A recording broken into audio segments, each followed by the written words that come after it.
Je to tvoj dlhý čierny plášť, utkaný z noci a smútku, ktorý bráni tvojmu ránu rozjasniť sa.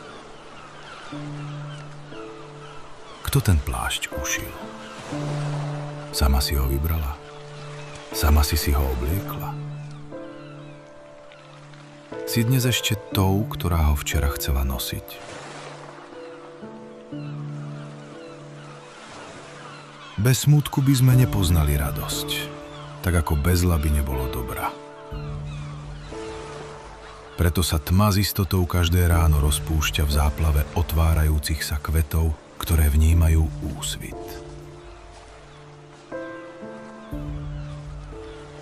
Bez našej vôle všetko smeruje k rovnováhe, aby sme pocítili, že naše zásluhy i viny sú len zrnkom soli, ktoré sa rozpúšťa v pohári sveta. Je ten plášť azda trestom.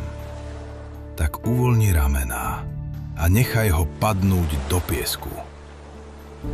Vychutnaj si celý ten dlhý dotyk, ktorým sa spúšťa od zátilku, sklznúc z ramien po chrbte, letmo ťa hladí po stehnách a zachytáva sa krátko o členky, až náhle prestane ťažiť telo a tvoj krok bude ľahší, stopy pličie. Nech sám sklzne na vlhkú pláž a s každou miznúcou stopou nech zostane len čiernou škvrnou v diaľke. A ty sa teraz nadýchni slaného vánku, ktorý prinesie nový príbeh. Až vtedy sa zbavíš pokušenia sa za ním obzrieť.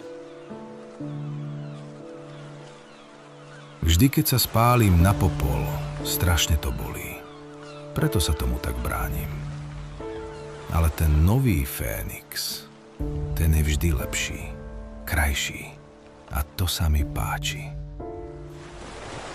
A v tom popole miznú ponuré plášte, ktoré mi kdosi ani neviem, kedy navliekol.